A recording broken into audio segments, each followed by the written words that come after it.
ಫಲಪುಷ್ಪ ಪ್ರದರ್ಶನದಲ್ಲಿ ಕೇವಲ ನಾವು ಬೆಳೆದಂತ ಹೂಗಳನ್ನ ಪ್ರದರ್ಶನ ಮಾಡೋದಷ್ಟೇ ಅಲ್ಲದೆ ಬೆಂಗಳೂರು ನಗರದ ವ್ಯಾಪ್ತಿ ಮತ್ತೆ ಆ ವ್ಯಾಪ್ತಿಯ ಹೊರಭಾಗದಲ್ಲಿ ಹಲವಾರು ಸಸ್ಯ ಪ್ರಿಯರು ತನಗೆ ಬೇಕಾದ ರೀತಿಯಲ್ಲಿ ವಾರ್ಷಿಕ ಹೂಗಳನ್ನ ಬೆಳೆಸ್ತಾರೆ. ಇತ್ತೀಚೆಗೆ ತಮಗೆ ತಿಳಿದ ಹಾಗೆ ಹಲವಾರು ಪರಿಕಲ್ಪನೆಗಳಿವೆ.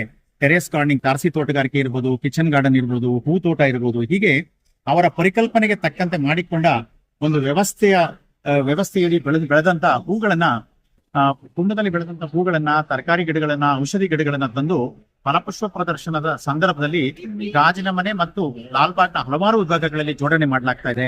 ಇಲ್ಲಿ ನಾವೇನು ನೋಡ್ತಾ ಇದ್ದೇವೆ, ಇದು ಹಲವಾರು ಆಕರ್ಷಕ ಹೂಗಳನ್ನ ಬೆಳೆಸಿರ್ತಕ್ಕಂಥದ್ದು ನಮ್ಮ ಪ್ರತಿಷ್ಠಿತ HAL ಕಂಪನಿ.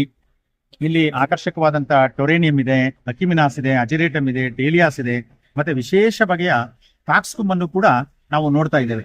ಮತ್ತೆ ಇಲ್ಲಿ ಗುಲಾಬಿ ಹೂಗಳನ್ನ ಮತ್ತು ರೂಟ್ ಬೇಕಿ ಅಂತಕ್ಕಂಥ ಹೂಗಳನ್ನ, ಫ್ಲಾಕ್ಸ್ ಇದೆ, ದೆನ್ ಟೊರೇನಿಯಂ ಇದೆ.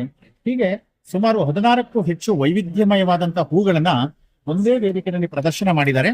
ಕೇವಲ ಇದಿಷ್ಟೇ ಅಲ್ಲದೆ ಲಾಲ್ಬಾಗಿನ ಸುಮಾರು 60ಕ್ಕೂ ಹೆಚ್ಚು ಪ್ರದೇಶದಲ್ಲಿ 160ಕ್ಕೂ ಹೆಚ್ಚು ಪ್ರತಿಷ್ಠಿತ ಕಂಪನಿಗಳು, ಸಂಸ್ಥೆಗಳು ಮತ್ತೆ ಇಂಡಿವಿಜುವಲ್ಸ್ ಅವರು ಬೆಳೆದಂತ ಹೂಗಳನ್ನ ಪ್ರದರ್ಶನ ಮಾಡಿ ಆ ಮೂಲಕ ಯಾರು ಉತ್ತಮ ಪ್ರದರ್ಶಕಗಳನ್ನ ತರ್ತಾರೆ ಅವರಿಗೆ ಬಹುಮಾನವನ್ನ ಕೊಡ್ತಕ್ಕಂಥ ವ್ಯವಸ್ಥೆನೂ ಕೂಡ ತೋಟಗಾರಿಕೆ ಇಲಾಖೆ ಕಲ್ಪಿಸಿದೆ. ಸೊ ಇದರ ಸಂಬಂಧ 16ನೇ ತಾರೀಕು ನಾವು ಬಹುಮಾನ ವಿತರಣಾ ಸಮಾರಂಭವನ್ನು ಕೂಡ ಹಮ್ಮಿಕೊಂಡಿದ್ದೇವೆ.